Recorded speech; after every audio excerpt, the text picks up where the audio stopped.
사람이 그 어려움에 봉착을 했을 때, 특히나 이제 건강상으로 참 도저히 이제 한계를 맞이했을 때, 예. 그럴 때 현명하기가 쉬울까요? 정말 어렵습니다. 예. 간단한 예로, 예전에는 그 암 환자가 그렇게 많지가 않았죠. 한 30년, 뭐 20년, 30년 전만 해도, 특히나 한 3, 40년 전만 해도 어떠냐면요. 어떤 면 단위 지역이나 이런 데는요. 암 환자 하나 생기잖아요. 동네가 다 알아요. 예. 그런데 요즘만이 아니지. 한 10년 전부터는 어떠냐. 한 집 걸로 한 집이 암이다가 이제는 한 집에 매 그 집집마다 암 환자들이 생겨납니다. 물론 이제 그 초기에 빨리 뭐 대책을 세워가지고 또 5년 지나고 뭐 10년 지나고 이런 분들도 많이 계세요. 계시지만은 그분들도 항상 그 암 한 번 걸렸던 전력 때문에 매번 그러한 불안한 요소 속에서 삽니다, 사실. 또 그런 분들은 또 그걸 한번 겪고 나니까 조심도 하죠. 네, 조심도 하고 또 나름대로 뭐 관리하시는 분들도 있고, 어떤 분들은요 그런 줄 알면서도 또 똑같이 살아요. 처음에 조금 이렇게 관리를 하다가. 근데 이제 그게 그 정기적으로 이제 검진을 한다든가 뭐 이런 어떤 이유 때문에 조기 발견하는 경우도 많은 어떤 그런 그 어쩌면 이제 순기능을 하는 경우도 있고, 그죠? 뭐 오진일 경우에는 또 역기능을 하는 경우도 있지만 어쨌든 그러한 영향이 많겠죠. 그러면 옛날 사람들은 어떻게 살았을까요? 한 40년 전에 똑같이 만약에 이러한 조기 검진 그 기능이 있었다면은 과연 그 암 환자 수가 하나 두 명으로 그때 끝났을까요? 아니겠죠. 또 물론 이런 것도 있습니다. 그때하고 지금과의 어떤 그 자연의 환경이라든가 그 다음에 사회적으로 이제 지나친 경쟁이라든가 이런 걸로 스트레스는 덜 할 수 있을지 몰라도, 따지고 보면 크게 차이도 없어요. 그때는 뭐 그렇게 안 힘들었습니까? 사는 게. 네, 그렇지는 않은 것 같아요. 근데 어쨌든 간에 이렇든 저렇든 뭐 암 환자가 돼서 여러 가지를 하다 보면은 더 심해지는 경우가 있습니다. 더 심해지는 경우. 예를 들어서 수술을 하고 항암을 하고 그랬는데 어느 시기가 지나서 재활을 다시 또 이제 재발을 했다든가, 그 다음에 기존의 치료를 이제 무시를 하고 자기 스스로가 어떻게 해보겠다고 쭉 오다가 잘 견뎌 오다가 어느 순간 급박하게 나빠져서 이제 병원에서는 더 이상 손을 쓸 수가 없는 경지에 가는 경우도 많죠. 네. 이런 경우에요.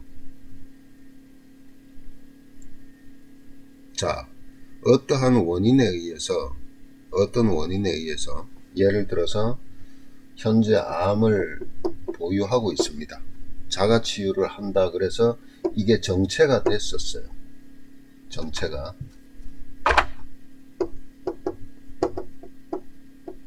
그러다가 갑자기 악화됐습니다. 여기에는 뭐가 있어요? 반드시요. 여기에는 뭔가 촉매 역할을 한 원인이 분명히 있습니다. 예. 예를 들어서 이러한 환경에 있는 사람들 주변에는요, 누가 뭘 해서 좋아졌다, 뭘 해서 좋아졌다, 엄청나게 많은 얘기들을 합니다. 예. 그리고 심지어는 장사 속으로 하는 사람도 많아요. 예. 그래서 어떻게 하다가 뭔가를 딱 했는데 이것이 기폭제가 돼서 이쪽으로 넘어가 버리는 거예요. 이런 경우 제가 한 20여 년 동안 이 업을 하면서 이쪽 계통에 있으면서 수많은 상담을 합니다. 근데 이렇게 해서 버린 사람들이 한두 명이에요. 한두 명. 혹시 이 영상 보시는 분들 잘 한번 생각해 보세요. 암이라는 병이 장난입니까 저게?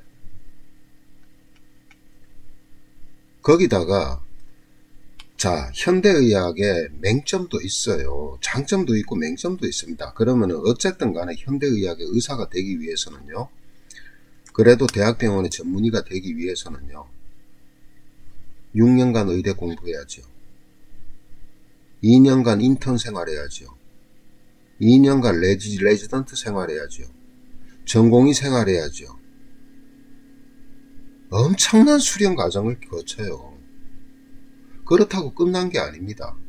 그 사람들이 종합병원이든 대학병원이든 근무를 하면서요, 또 이제 개인병원으로 나오시는 분들도 있겠지만은 거기서 많은 환자들을 갖다가 겪고, 또 그러고 매번 학술대회 같은 데 나가고 논문 보고, 그 다음에 어떤 환자가 들어오게 되면 그 케이스를 연구하고 수없는 과정을 거쳐요.